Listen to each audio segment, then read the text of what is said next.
ഈ ആൽമരം കണ്ടാൽ കേരളത്തിലെ ഏറ്റവും നല്ല നോൺ വെജിറ്റേറിയൻ ബ്രേക്ക്ഫാസ്റ്റ് കിട്ടുന്ന സ്ഥലം ഏതാണെന്ന് പറയാൻ പറ്റുമോ? വേണമെങ്കിൽ ഈ ക്ലൂ കൂടെ തരാം. അല്ലെങ്കിൽ വേണ്ട, ഈ ഫോട്ടോ കൂടെ വെച്ചോളൂ. രാവിലെ തന്നെ എനിക്കൊരു ഫിസിയോതെറാപ്പി സെഷൻ ഉണ്ടായിരുന്നു കോഴിക്കോട്. രാവിലെ വെച്ചതിൻ്റെ ഉദ്ദേശം തന്നെ അത് കഴിഞ്ഞിട്ട് ഈ ബ്രേക്ക്ഫാസ്റ്റ് കഴിക്കാമല്ലോ എന്ന് ആലോചിച്ചിട്ടാണ്.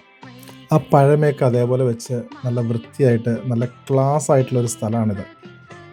എന്ത് ഓർഡർ ചെയ്യണമെന്ന് വലിയ സംശയമൊന്നും ഉണ്ടായിരുന്നില്ല. സ്ഥിരമായിട്ട് ഓർഡർ ചെയ്യുന്ന സാധനങ്ങൾ തന്നെ. ബീഫ് റോസ്റ്റ്, നല്ല മട്ടൺ സ്റ്റൂ, ചിറകൊക്കെയുള്ള അപ്പം, നല്ല നൈസ് പത്തിരി, പിന്നെ പൊറോട്ട. പല സ്ഥലങ്ങളിലും നോൺ വെജിറ്റേറിയൻ ബ്രേക്ക്ഫാസ്റ്റ് കഴിച്ചിട്ടുണ്ടെങ്കിലും ഇത്രയും ടേസ്റ്റ് എനിക്ക് എവിടെ നിന്നും കിട്ടിയിട്ടില്ല. മട്ടൺ സ്റ്റൂവിൻ്റെയും ബീഫ് റോസ്റ്റിൻ്റെയൊക്കെ ടേസ്റ്റ് അത് വേറെ തന്നെയാണ്. നമുക്കത് വേറെ എവിടെ പോലും ആ സാധനം കിട്ടില്ല. നൈസ് പത്തിരി എടുത്തിട്ട് ആ മട്ടൺ സ്റ്റൂവിൽ ഞാൻ മുക്കി കഴിക്കണം. എന്ത് ടേസ്റ്റ് അറിയോ.